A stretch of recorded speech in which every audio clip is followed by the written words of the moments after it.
evening. Thank you so much for coming out this evening. I know it's been a bit drizzly and awful today, so it's very heartening to see so many of you here. My name is Deb Sansom, and on behalf of the Geelong Regional Library Corporation, I would like to acknowledge that we are meeting this evening on Wadawurrung country, and the Geelong Regional Library Corporation pays respects to the Wadawurrung and Eastern Maar original owners of this land on which their library services operate. We pay respect to Wadawurrung and Eastern Maar elders past, present and emerging, and we acknowledge and celebrate First Nations people of this land as the custodians of learning, literacy, knowledge and story. Before we begin our discussion, and there will be some opportunities at the end to ask questions. Oh, sorry, Brian, can you hear me? Yes, someone's pointing at me at the back there. There we are. No worries. There will be questions later. I'd just like to provide a little bit of background. I'm a cultural development professional committed to enabling community cultural activities and participation for a better society. I've worked as a journalist, a producer, copywriter and an arts administrator, and most recently as the Executive Manager of Cultural Development here at the Geelong Regional Library Corporation. I have an appetite for ideas, for analysis and for kindness, which is why I'm very, very honoured this evening to come to this session, which is absolutely focused on ideas and kindness and the kindness revolution with author Hugh Mackay. So Hugh is a social psychologist and the author of 22 books, including 8 novels, Hugh, I believe, yeah. And I see several of them at the bookshop. Oh, very good, yes, we'll come to that. His non-fiction writing covers social analysis, psychology, communications and ethics. He's had a 60-year career in social research and was also a weekly newspaper columnist for 25 years. Yeah. He's a fellow of the Australian Psychological Society and of the Royal Society of New South Wales and has been awarded honorary doctorates by 5 Australian universities. In 2015, he was appointed an officer of the Order of Australia and is currently an honorary professor in the Research School of Psychology at the Australian National University. Hugh lives in Canberra, but he's taken on the potential perils of Australia's border situation and is currently doing the rounds, and we're very happy to have him with us tonight. So please join me firstly in welcoming Hugh to the stage. Thank you, Deb. Thank you. So Hugh, and I was saying this to you just a moment ago, thank you for this book, which to me seems to be an act of kindness really in and of itself, if such a thing were possible for a book. Because really what I found was that it was very quietly transformative, but it was also quite a jolting book. I almost felt like I had to look straight in the face and relearn things that I knew but had forgotten. You've been writing for a very long time. You've had a very prestigious career. Would you say this is a distillation of many of your other books? I think that's right, Deb. It's a combination. And by the way, I should apologise to the people over here because I'm talking to Deb and you're behind me. But yes, it's a combination of a highly contemporary book because the starting point for the book is 2020, the bushfires followed by the pandemic. That's really the trigger for the big argument of the book. But it is also a distillation. Well, in fact, the publisher wrote in the back cover blurb for the book that this is a distillation of my life's work. And I thought, that sounds as if I'm on the point of death or already gone. So it's not over yet, but it is like that. And the writing process for this book, by the way, I mean, we're not here to talk about the writing process, but it was utterly different from my normal writing process, partly because I was handed the gift of a pandemic, not only as a reference point, a frame for the book, but also what else are you going to do for 6 months except write a book? Yeah, great. So I got on with it. You know, it was a golden opportunity to write, and it did flow much more easily than anything else I've ever written. And I think it's because I was pulling together themes from a lot of different books and themes from my research over these decades. So it does feel like, well, this is what I want to say. If this was my final word, I'd be happy for this to be my final word. Yeah, well, we're very happy that you that you took the time to do that, Hugh. The term revolution, we'll come and unpack some of the central ideas in a moment, but the title, the kindness revolution, is kindness revolutionary? And if so, why? Yes, that's a wonderful question, because it does go right to the essence of what I'm trying to say here. I mean, the answer, this is pathetic to say this, the answer is yes and no.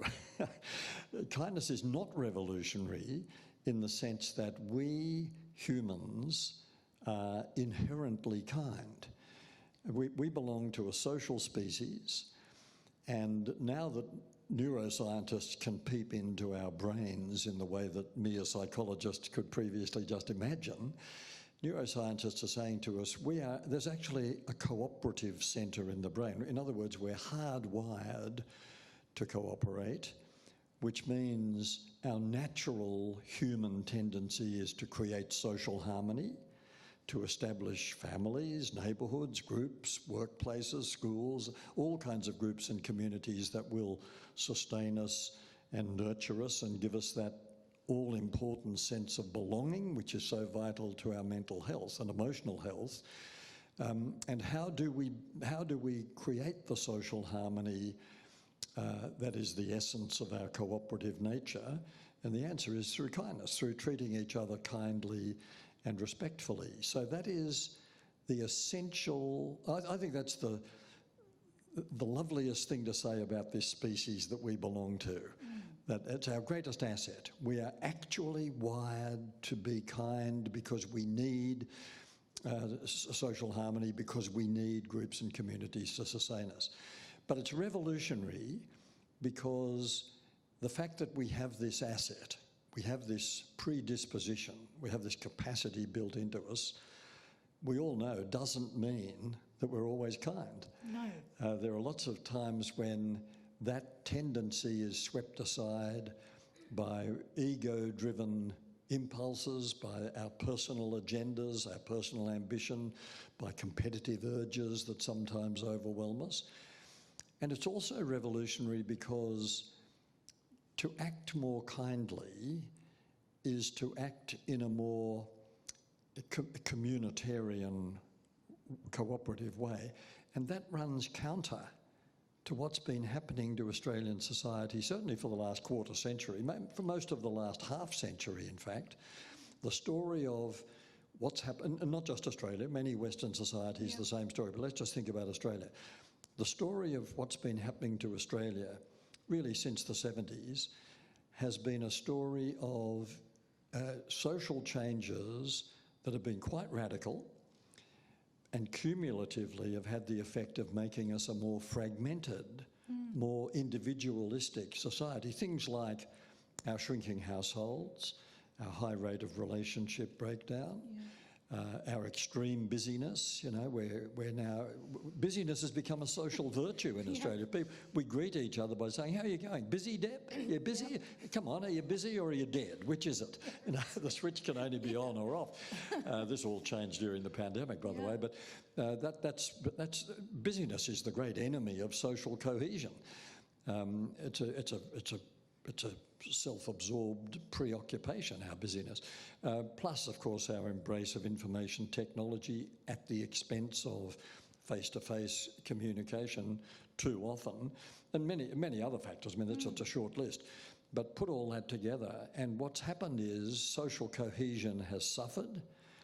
We've entered a period of rampant individualism, which runs counter to our natural disposition to be social members of a social species driven by kindness and mutual respect.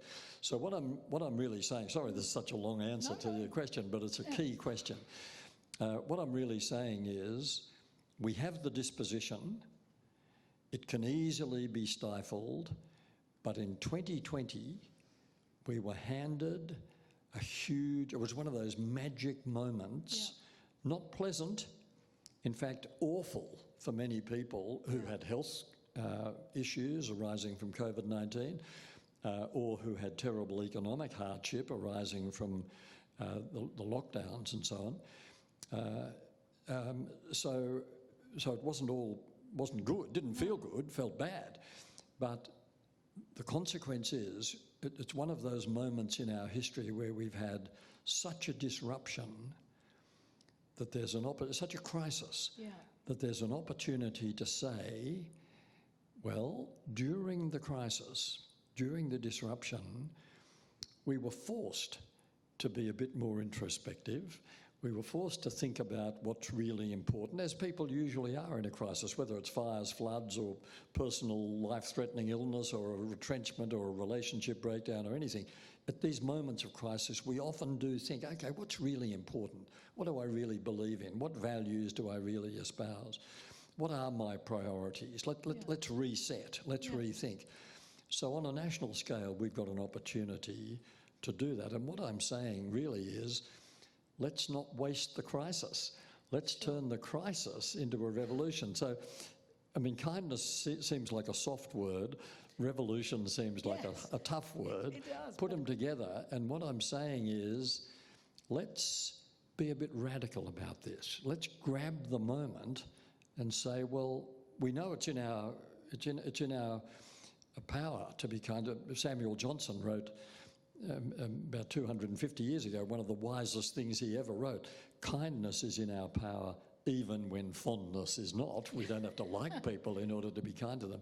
But this is a moment where we could grab a radical kind of kindness that says, okay, we've had the disruption, we've thought a lot about what's been wrong with the way we've been living, let's approach it all differently and not let go of the lessons that the 2020 taught us, both the fires and the pandemic. And we saw this, didn't we, during the pandemic in lots of ways. You know, people talking to their neighbours, reaching out to their neighbours, actually becoming much more community-minded, not everywhere, but in some pockets.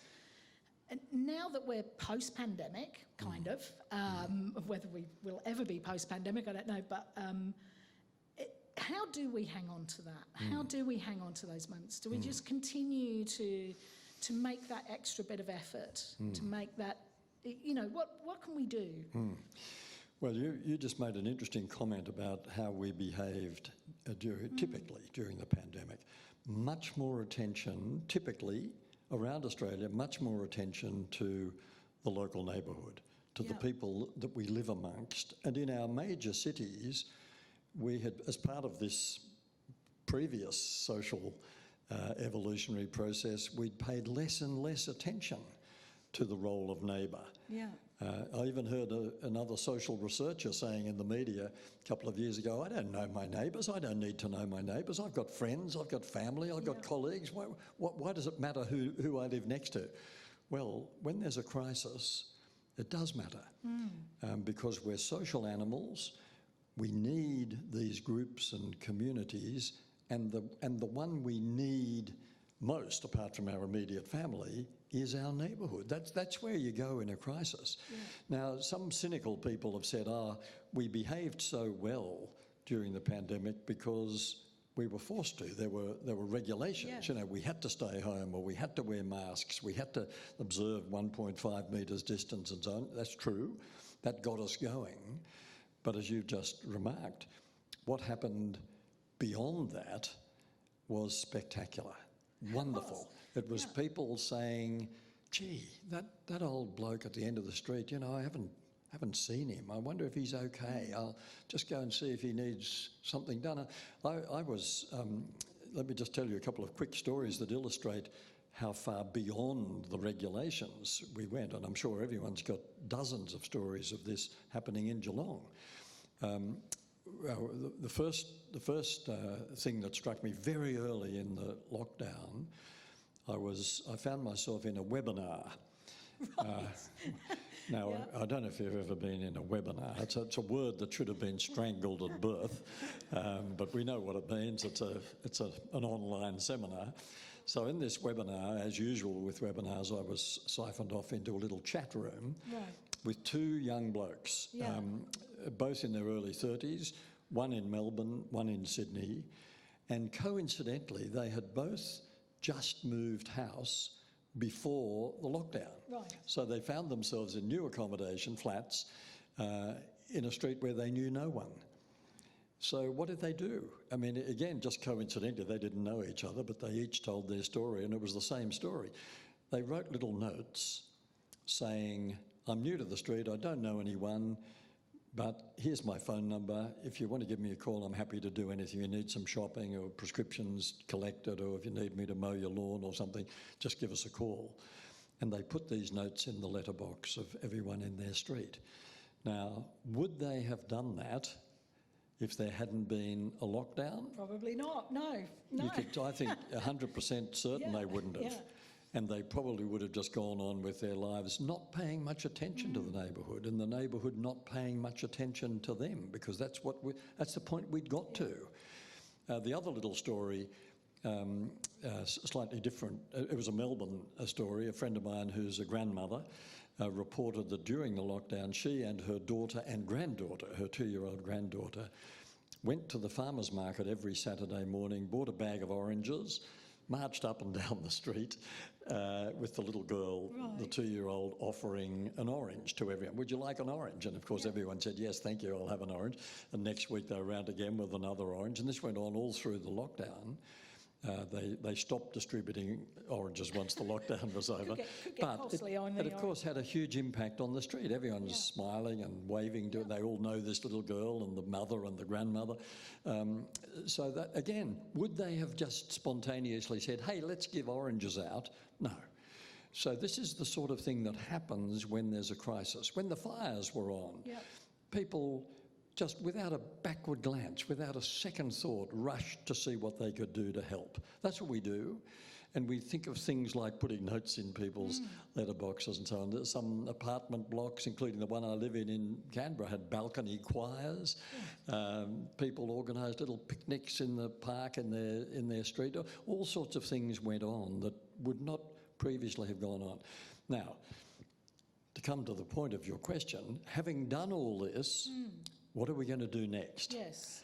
Are we now going to say, well, that was terrific, wasn't that, it was an awful period, but we made the most of it and we got to know our neighbours, and, that frail person we're paying more attention to than we used to. What are we going to do now? There's this awful phrase that's been put about snap back. Are we going to snap back? Well, what are we going to snap back to? Are we going to snap back to rampant individualism? Are we going to dream of returning to a society where we're all a bit stressed, or all a bit too busy, all travelling more than we needed to, all buying more stuff than we needed to, not paying much attention to our neighbours, not keeping in touch perhaps with the extended family, etc.? Is that what we want? No. I think when we dream of how society could be better, much of what we dream of was happening during the pandemic. So here's the challenge. This is why I've used the word revolution. Here's the challenge. We could say we ought to hang on to that. We ought to make an individual commitment to saying the sort of thing that we did in the crisis, the sort of thing we did because our lives were disrupted, is the sort of thing we should go on doing. And it does require, it won't just automatically happen, Deb. I see the point of your question. So easy just to slip back into the way it was and say, at last the lockdown's over and let's celebrate by just acting the way we used to act. Well, of course we're going to do that as well, but what I'm hoping is that we will regard what happened during 2020 as a huge learning experience that we won't let go of. I have to say, I did see a New Yorker cartoon a couple of days ago that tickled me a bit, which was one woman saying to another, I can't wait for the time when I can forget all that stuff I learned about myself during the lockdown. Well, that's exactly what I'm hoping won't happen. Well, the revolution says, no, let's hang on to it. And one of the kind of key themes in the book that you go into a bit of depth on, is this difference between cynicism and scepticism. And I guess it is one of the ways in which we can do this, to really challenge the concept of cynicism, but to keep our healthy scepticism up, you know, to challenge institutions, to challenge each other, to challenge our communities. Is that one way to do it without this nasty, cynical sort of fuse that runs through social media, that runs through politics? Is that a tool? And runs through journalism to a large extent also. No, look, I've got a whole chapter devoted to the hazards of cynicism, because it's actually become, I'm sure you've noticed this, it's become almost fashionable to be cynical, you know, to be gloomy about the state of the world and the state of the nation, and to roll our eyes and wring our hands and then say it's all going to get worse. Don't, you know, Mackay with all his idealistic rubbish about kindness revolution, that'll last 10 minutes, the bubble will burst and we'll all go back to being self-centred and competitive and aggressive. Just watch. You know, that's what the cynic hopes for the worst outcome.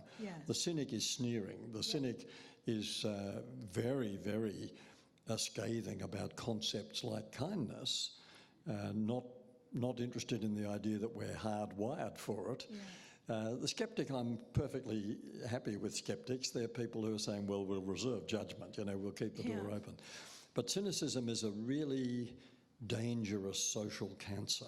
It's bad for the individual. It eats away at a person's own integrity, really, and their own optimism, you know, their own sense of hope. But that infects other people as well. When you feel the cynical juices rising, have a bit of suppress them. Suppress them. Yeah, self-talk. That's right. Don't allow cynicism to arise. I mean, and there's a very genteel form of cynicism, by the way, Deb, which I've also discussed in the book, and probably it's attractive to some people in the room who may not have thought about it in the way I'm going to suggest. The genteel form of cynicism is to regard kindness as a sort of transactional thing, where you say, actually, it is a good thing to be kind to other people because it makes you feel better. And there are some very popular books around at the moment that argue exactly that we should be kind to each other because look how terrific we'll feel. Now, my answer to that, by the way, you see another manifestation of the same kind of cynicism in the business community when people say good ethics is good business, to which I want to say, so, you know, if you behave ethically, it'll improve your bottom line. And there are plenty of research studies show that that's true. So what? If it didn't improve the bottom line, would that mean so we'll actually cut a few moral corners? We won't bother behaving ethically. We see this a lot. So will we not be kind if it doesn't make us feel better? I mean, kindness is not about how it makes me feel. Kindness is about the thing that because we belong to a social species, we all have, and that is a capacity to think about the common good, to make sacrifices for the common good. I've given an example in the book of a person whose shopping bag bursts in the middle of a rainstorm and the shopping goes everywhere, and someone nearby helps them. Get soaked to the skin because it's pouring with rain. They're running late for a meeting now. They're going to be even later because they've been helping this person. Which of course they would do. That's what humans do. You know, that's not a headline news item. That's just humans behaving like humans. But do they feel better when that's over? Do you feel terrific because you got soaked to the skin and you were late for a meeting and it's incredibly irritating? No, you don't feel better. You feel worse. But you know you've done the right thing, and that's enough. Yes. Whether it's going to give you a surge of pleasure or you know, one of the writers that I attack in the book talks about, you know, only mixing with people who spark joy in you. Well, what a lot of rubbish. Some of the people who are most in need of your kindness are not going to spark any joy in you, but they still need your kindness. And acting kindly is still the way to be fully human. It's a matter of, can I put it this way? Human love. By the way, I should say as a preface to this point, Victoria, in my mind, has become the love capital of Australia. Quite right. Well done. Victoria. And I'll Quite explain right. why I say that. It has nothing to do with romance, by the way. No, the pandemic, I'm presuming. But it's become, Victoria's become a place that the health professionals around the world are pointing to as an example of how well populations can behave in a crisis. Yeah. And the reason I say the love capital is I think that kindness is a unique and special form of human love. I say at the beginning of the book that during the lockdown, the empty school playgrounds, the empty car parks, the pubs and restaurants closed, all that sort of stuff, was like a mass outpouring of love. Not romantic love, which is fantastic, not familial love, which is quite remarkable. Isn't it incredible how we can love some of the members of our own families who we don't like much? And companionate love is fantastic. We couldn't survive without our friendship groups and so on. But there's this other kind of love which is unique in that it doesn't require any affection. It doesn't require any emotion. And that's what kindness is. It's an expression of what Abraham Lincoln referred to as the better angels of our nature. The kind of love that we can show towards people who we could never agree with, towards people we could never like, and even, most remarkably, towards people we don't even know, like the person who helped that woman with her burst shopping bag in the rainstorm. He didn't know her, but he just did it, as you would in a crisis. That's, receiving the kindness of strangers is one of the loveliest gifts we ever receive. It is. And in terms of getting there, one of the things that you talk about is active listening. And again, and it's fantastically put together, the book, because there's these kind of little miniature case studies in there of examples of people sort of doing these things. So, for example, if you haven't read it yet, you can get one afterwards. But there's a case study of a woman who paints the walls of her apartment green to surprise her husband, and he's not that pleased. She thinks this is a wonderful idea. And there's another one. Save him the trouble of having to choose the colour. The colour, yes, that's it. This is a real life example, very close to me, by the way. Right. Okay. And there's another. I think Julia, it is one of your research participants, says that listening is a long game. Yes. Which I thought was a lovely phrase. And how do we get better at active listening? Because it seems to me it's a kind of prerequisite to get to this state of kindness that you're talking about. Absolutely right. I'm glad you raised this, Deb, because it is the heart of the matter. We can talk vaguely about how we're going to become kinder, and that can be simple things like just waving and smiling at people when you pass them in the street. That's kind, as well as doing dramatic things like giving a bed to a homeless person for a night while they sort themselves out. That's kind, capital K. But probably the most significant step we can take if we're interested in joining the revolution is to become more sympathetic, more attentive, more empathic as listeners. Now, why do I say, I've got a whole chapter on this in the book. Why do I say that? Well, let's think again about the species we belong to, a social species. People who are hopeless in isolation, people who need each other, people for whom the most significant thing to say is that we share a common humanity, not how different we are, but how connected we are. Now, if you belong to that kind of species, one of your most profound emotional needs is the need to be acknowledged, the need to be taken seriously, the need to be appreciated, the need to belong, the need to be heard, to be accepted, all of that. So what is the most potent symbol of the fact that I take you seriously? The most potent symbol is the very thing you're doing right now, which is listening to me. You're in danger of encouraging me to go on because you're listening so sympathetically. But that's what happens. When we are listened to attentively and empathically, that is a therapeutic experience for members of a social species, because someone is saying to us, I take you seriously enough to listen to you. And the converse is true, Deb. Yeah. If I don't listen, if I half listen, if I just look as if I'm listening, the message I'm sending, without saying a word, the message I'm sending is, I don't take you seriously enough to bother listening to you. I don't think we'd ever spell that out to a partner or a friend or a child or a neighbour or a colleague. We'd never say that. Yet whenever we withhold the gift of listening, that is what we're saying.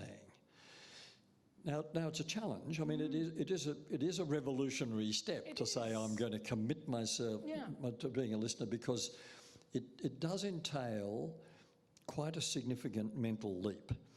To be a good listener is not just to hear what someone is saying. To be the kind of listener who is providing therapy to the person who needs to be heard is the kind of listener that says, just for the moment, I'm going to set aside my own concerns, my own prejudices, my own beliefs, my own expectations, even my own expectations about how this conversation should go. I'm going to set all that aside for a moment, and I'm going to entertain your ideas. I'm actually going to focus on absorbing what you're saying. Even while I'm absorbing it, I might be thinking, I can't buy this, but I've first got to absorb it. I've first got to receive, and only then am I qualified to react. Yes, because you make a great image in the book, which is around the mind cage that we have, where essentially we're sort of seeing not the whole truth, because we're seeing through slats of our own bias, of our own prejudices. So can active listening, break us free from that cage, do you think? Yes, the mind cage is a little metaphor I use for the sum total of all our learnings, all our attitudes, beliefs, prejudices, expectations, all the things we know act like a kind of, I use the word cage, I could use something more polite like cocoon, but I think cage is a good way to, because we are kind of prisoners of our own prejudices, of our own beliefs and convictions, and we feel terrific, we feel really comfortable inside our own mind cage, because we've built it.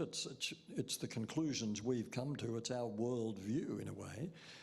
But from the comfort and the security of our mind cage, we don't normally see or hear what's out there pure. We see it or hear it filtered through the bars of our cages, like the slats of a Venetian blind or plantation shutters that chop the view up and they become part of the view. So hence this statement, which is very true in human communication, that the viewer is part of the view. Well, if we're going to be the kind of listeners who are giving the most precious gift of empathic listening to another person, here's the challenge, and it calls for courage. We step outside the comfort and the security of our own mind cage and imagine what it must be like to be that other person. Now, why does that require courage? Well, first of all, it doesn't come naturally to step out into the cold. No. But also, it requires courage because if we're going to listen, we're going to run the risk of being changed by what we hear. And most of us don't welcome the prospect of having to change our minds about it, and mostly we won't. Mostly we'll listen attentively and go on thinking what we think, and we'll perhaps have a robust conversation with someone. But the risk has to be present. If you can't feel yourself taking the risk of being changed by what you hear, then you're probably not really listening. Yes. Especially if the subject is religion or politics or cultural perspectives or tastes and preferences. We're trying to imagine what it must be like to be the other person. That is the ultimate act of kindness. It doesn't mean we're going to be like that person. It means we're going to imagine what it must be like to be that person first before we respond. It brings me kind of to my next question in a way, which is around, post-listening. The process of forgiveness, and you do talk about this in the book a bit, and the power of the apology. And I guess one of the questions that I had reading the book was, I get that on a personal level, on an interpersonal level.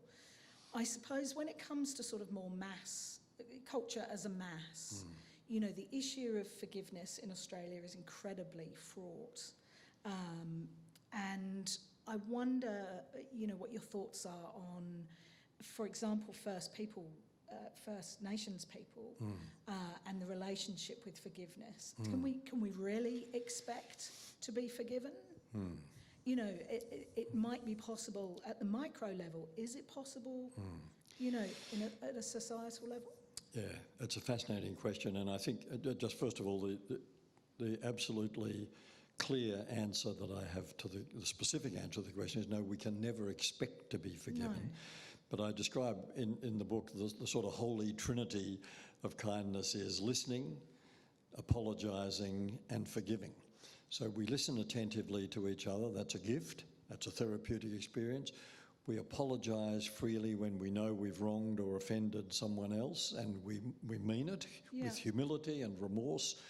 We apologise and we hope for forgiveness in return. But in the same way as apologising to someone, like listening to them, is a sign that we hear and understand them. When I apologise to someone, that means I'm taking them seriously enough to acknowledge that I have wronged them or offended them in some way. Now, the symmetrical sort of opposite of that is forgiveness. If I have wronged you and I've apologised, then my apology demonstrates to you that I take you seriously enough to understand what I've done.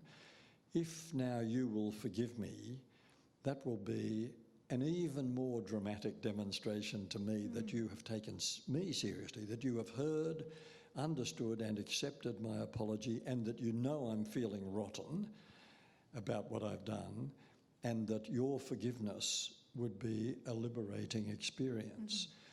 Now, here's the curious thing about apologies, and this is a well-researched statement. About forgiveness, sorry. When you forgive someone, it isn't just hugely liberating for the person you've forgiven, it's hugely liberating for you. Because until we forgive someone who has wronged us, we are condemned to remain their victims. Yes. And people who won't forgive but will bear a grudge in personal relationships year after year after year, maybe for a lifetime, are victims of what was done to them, making themselves victims of what was done to them, and they're rejecting the prospect of release, of liberation from victimhood through forgiveness. Now, it's a very big call to say, will our First Nations peoples feel as though an apology for what has been done, not just historically, but contemporarily yes, that's right. to them, will be so sincere and will carry so much a combination of remorse but of constructive strategies for demonstrating that we're sorry. Will we ever get to the stage where an apology is made such that it carries so much weight that forgiveness will come back? We could hope for it, we could never expect it, and it's not even much under discussion at the moment, but I do think in the big picture, in the long haul, even something as appalling as our treatment of First Nations peoples the healing it's kind of half healing when we apologise. The full healing process, it's a big call, but the full healing process is when the wronged party says, I forgive you. Yeah. And I mean, I guess the overriding thing with the book is it's incredibly hopeful, you know, in response to, you know, what you've just said there. I've just got one more question before we open up to the audience. I've got a million more questions, actually, Hugh, but I could sit here all night and unpack each chapter with you. In terms of, let's say we all join the revolution tonight, right? We all commit, we're going to go, okay, this is what I'm going to go out, I'm going to do, I'm going to look at myself here, I'm going to look at my street, my neighbourhood, my local community, and we join the revolution. How do we scale that to have an effect on, you know, politics, on economics, on these much bigger infrastructures that sort of really do have such input into our lives, not necessarily always for the better. But in this revolution, presumably what we want is a better society, and presumably that needs to be scaled. How do we do that? Yes, there's no doubt. Well, it does have to be scaled. The whole idea of a kindness revolution, I mean, it'd be wonderful if it just affected our personal relationships and the quality of life in our local neighbourhoods and so on. But of course, it should imply much more than that. A kindness revolution would mean, I've suggested in the book, that Australia could actually become renowned, as we've already become renowned for our behaviour during the pandemic. We could become renowned as a loving country, not just a lucky country, if the principle of kindness permeated our political life as well as our social life, so that things like reconciliation between Indigenous and non-Indigenous people could be much more vigorously pursued. So we would adopt a completely different attitude to care of the elderly, a completely different attitude to solving the problem of homelessness, completely different attitude to the way we would treat people who've come here seeking asylum, having committed no crime, yet under the present ethos being treated as if they're criminals, worse than if they're criminals. We'd adopt a completely different attitude to educational inequality. It's a long list of things that we would do differently if our natural disposition to kindness permeated our political life. Now, I'm not naive enough to think that's where it's going to start. I mean, revolutions never start at the top. Look at the gender revolution, still going, but it's a grassroots thing. That's how you start major social change, by individuals, by us going out tonight and saying, okay, we'll do it, we'll act differently, and our example will begin to bite in our street, in our workplace, in our family, in our school, wherever we might be, and the ripples of that, kindness multiplies. Yes. And gradually we will become, subtly, a different kind of community, a different kind of city, a different kind of state, a different kind of country, and gradually the rising tide of kindness will actually finally reach the ballot box, where we'll start to say, well, we're only interested in candidates who share the sort of values that we've decided to espouse. Yeah. We might decide we're no longer particularly interested in the two-party system, which is inherently adversarial. That'd be a radical step, but a lot of other countries don't have the sort of adversarial system that we have in their parliaments. But the first step, I think, would be to say candidate by candidate, electorate by electorate, enough of us saying, well, we want to hear where you stand on kindness as a guiding principle for social policy, with economic policy being the servant of social policy. Yes. Now, it's not impossible, I think, it won't happen in my lifetime, but it might happen in yours. It'll certainly happen in the lifetime of some of the people in the room. But starting at the top's the wrong way. I mean, in England, we have one of the social issues we're going to have to address is the problem of social isolation and loneliness. The best way to tackle the problem of loneliness is to watch out for it in your neighbourhood and make sure that people at risk of loneliness, which is a disease, and we're having an epidemic of it in Australia, to make sure those people are pulled back from the brink of loneliness. In the UK, they appointed a minister for loneliness. Yes, that's right. Completely the wrong strategy. Yes, I can't imagine it went that well, to be honest. No, I don't know what the Minister for Loneliness was supposed to do, but anyway, I can tell you what he did do. He resigned. Yes, there we are. Probably the best thing. Yeah. So it's not up to governments, it's up to us. And we do get the governments we deserve. I mean, that's such a cliche of politics, but I believe it's true. The society needs to change in order for the political culture to change. The idea that, we change a government and that'll change the nation, which some politicians have been very fond of saying, it's the wrong way round. If the nation changes in some respect, we change the government. So we can look forward to a time when the culture has matured to the point where we demand a different kind of polity. Yep. Not just in actual policy, but also in behaviour. Yep. We'll demand that parliamentary behaviour be different from the way it's evolved. Well, Hugh, we might throw open to the revolutionaries in the room now, I think, for some questions. I can see Or that. the anti-revolutionaries. Or the anti-revolutionaries. We'll find out, won't we? So this is your chance to ask Hugh a question. If you pop your hand up and one of our venue assistants will come and give you the mic if you have a question. I can see there's one here already. And if you can just tell us your name and... Oh, look, you've written your question down. Very good. Well done. Well prepared. Yeah. Hugh, you're a social psychologist, and social psychologists study or are interested in human relationships, love and liking. What are your expectations as concerning employer and employee relationships as we continue to work through the COVID-19 pandemic? I'm really sorry, I couldn't actually hear that. Could you properly. not hear that? Okay. Yeah. It was about going forward, the employee and employer relationship from a social research perspective. Yes. What's coming? What do we need to do?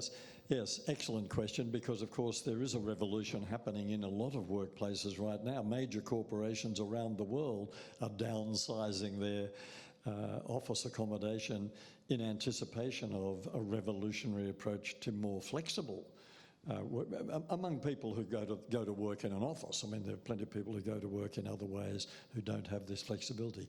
But I think one of the great revelations of 2020 was that productivity, when people worked from home, even during the lockdown when they were working from home all the time, productivity rose. And so employers who'd been really sceptical, I mean, we've talked about working from home flexibly, sometimes from home, sometimes. We've been talking about that for decades. Nothing happened until a lockdown forced us into a mass social experiment. And what happened? Answer, productivity went up. Many people really enjoyed the fact that they didn't have to sit in commuter traffic for 2 hours every day, that life was less stressful and more flexible, and it was possible to simplify things a bit. Now we're out of that. It seems to me such a commonly heard proposition now that I want to retain some of that flexibility, and employers increasingly saying, yes, we can have some of that flexibility. We don't want you to work from home all the time. And most people are saying they don't want to work from home all the time anyway, but they'd like to have the option to work from home maybe 3 days a week, go into the workplace a couple of days a week just to mix with colleagues, have meetings, etc. And that seems to me to be a really interesting social experiment that's working. And we can, I think, confidently expect that this will introduce a greater level of trust in employer-employee relations, that employers will benefit from the fact that employees are experiencing less stress in their working lives. Now, I emphasise this, not everyone. In fact, it's a privileged section of the community who are going to benefit from this revolution, but it's going to look, the signs are that it's going to be hugely beneficial to both parties. Thank you, Hugh. Thank you for the question. Any more questions? Yes, one down here.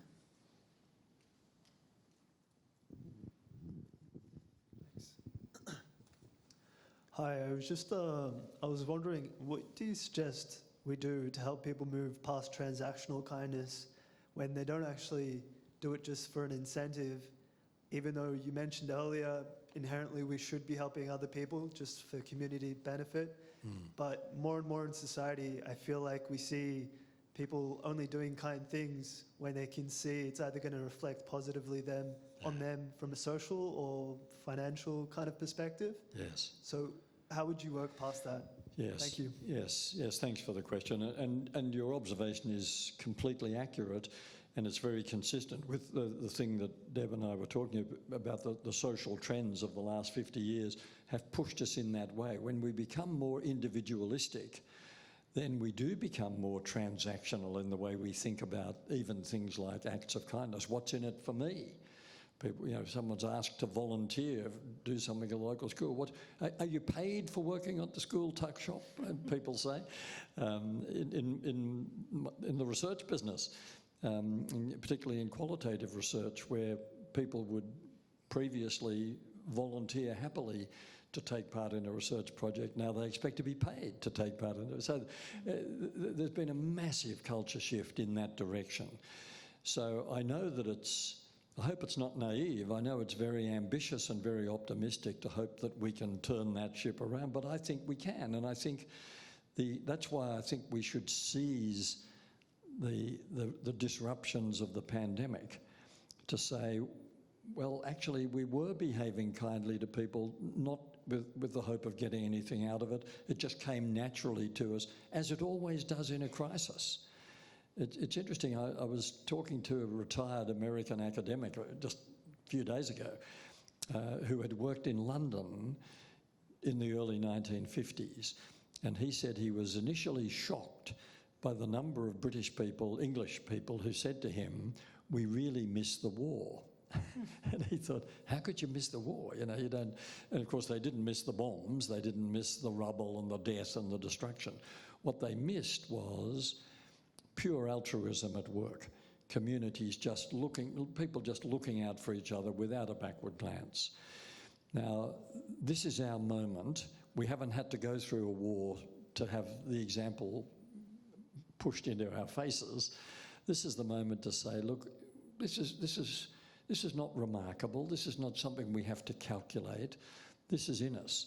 And I think it's, again, largely a matter of example. We can be very explicit about it when we're teaching children how to behave in the playground, in the classroom, kindly, respectfully towards each other, because that's how we can get things done cooperatively. Not because you feel good, but because because you're a human. You know, sorry, tough, but you're stuck with being a human. And one of the things that humans do is we make little sacrifices for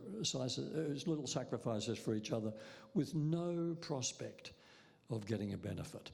So I realise the social trend has gone right against this, but I do think this is a magic moment. I think if we start to just respond to that natural urge that we've responded to during 2020, keep responding, not slip back into our self-absorbed ways. Thank you. Thanks for the question.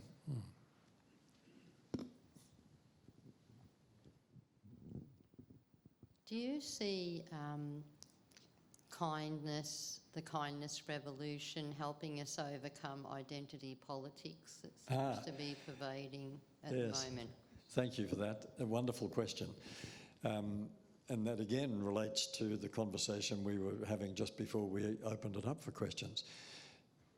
The absolutely inevitable outcome of 50 years of diminished sense of connectedness, of social cohesion, and a rise in the sense of rampant individualism, my agenda, look after number one, the me culture. The absolutely inevitable consequence of that is identity politics. And it's not just an Australian problem, it's a Western problem, where we've reached the point where individuals think, not everyone, probably not many people in this room, because you're the kind of people who come to this kind of conversation, but very typically in our society, we've become obsessed with who I am, with my personal identity, whether that's my gender identity, my ethnic identity, my political or religious or cultural identity. And of course, identity politics, identity culture is all about difference. It's all about how I'm unique and special, and I want to be acknowledged to be unique and special. Well, of course, we are all unique and special. We all do have individual identity, and it's interesting. It's how you tell the difference between Deb and me. We have different identities, and that's what identities are for telling the difference between us. But when we reach the point of rampant identity assertion, as in the era of identity politics, what we've lost sight of is the far more significant truth about ourselves, which is that beneath all of these individual differences that make us special and unique lies a far more significant truth, which is that we share a common humanity. And that's what the kindness revolution will encourage us to recapture, the sense that I'm human first and I'm a bloke second, or I'm old second. Those are aspects of who I am. I can give you a short list of things that define my identity, and they're interesting to me, but they're not nearly as significant as the fact that I'm part of you, that we're all part of this thing called humanity. By the way, I think the pandemic has been a very useful reminder of this. Notice that the coronavirus has not only attacked Buddhists, it has not only attacked people of a certain ethnic origin, it has not only attacked hardline right-wing, politically right-wing people. No, we're all fair game. It's attacked the species. And that's a reminder that we exist, all of us exist, in a kind of shimmering, vibrating web of interconnectedness, of interdependence. You know, the most significant thing about us is not that we are independent, though we are. The most significant thing about us is that we are interdependent because we are social creatures. We absolutely need each other to survive. You know, we're hopeless in isolation, and identity politics is all about look at me in isolation. Thank you, Hugh. One question down here. We might make this the last one, if that's okay. Thank you, Hugh. I was interested in the comment you made about forgiveness, and I'm all for forgiving, but what about when people don't ask for forgiveness? Can you forgive without being asked to forgive? Yes. In fact, I don't think we should be asked for forgiveness. I mean, in a close personal relationship, we might say to each other, please forgive me, which is an embellished form of apology. But no, we have no right to expect forgiveness from anyone, which is why it's such a precious gift when it's given to us. You can demand an apology, but you might not get it, and you might be less likely to get it if you demand it. Apologies are better made spontaneously, as is forgiveness. But again, this is a message, I think, for us individually. When we're thinking about the value of becoming better listeners, we need also to think about the value of apologising freely when we know we've wronged or offended someone. And then we also need to think about being much more forgiving as a kind of default position. If someone has apologised, or even if they haven't, we could still forgive them because we know that's a gift that we can give them, and it's a release for us. We are no longer their victim once we've forgiven them. But I'm not suggesting that comes easily. I mean, there are some people for whom it's almost an article of faith that they will never apologise. Completely, I know people like that. Completely absurd. They say, I can forgive, but I won't forget. Yes. Yes. Yes, that's the ultimate qualification, isn't it? Yeah. Yeah, I'm mouthing the words, but it doesn't go deeply. But yeah, I think that's one thing where I would say the benefit to us is the benefit to us of apologising is not as great as the person to whom we've apologised, but it is a very important emotional step that we take, and certainly, demonstrably, the benefit to us of forgiving is as great has the benefit to the person we've forgiven. Think of all these things as gifts which are manifestations of our natural disposition to be kind. Thank you, Hugh, and thank you to all of you in the audience. Those questions were terrific. I'm certainly going to go away from this evening with a lot more to think about. I know I've got a lot more work to do, but I just want to say thank you to you, Hugh. As I said at the beginning, it seems like a very generous act writing this book, and it's quite a remarkable book. And I think the thing, if you haven't read it, that I would urge you to go and get a copy, I'm not a bookseller, I should point that out, is that it's really accessible. So this distillation of Hugh's enormous expertise over 6 decades, it's not a hard read, it's really so accessible, and there's so many tips, if you like, little blueprints for how you can actually, incorporate this into your life. So that's over there. So we're very lucky in the corner there to have Cook and Young booksellers from Geelong tonight, and they've got copies over there which Hugh is going to sign if you'd like to do that, and also copies of Hugh's other book. But all that remains for me to do is to thank you very much for coming to Geelong and for sharing so generously these ideas. And I think I can see just from the look in people's eyes, you've got a few more revolutionaries there tonight. Thank you. And thank you to all of you for coming out this evening, and we hope to see you back at the library again soon. Give it up for Hugh Mackay.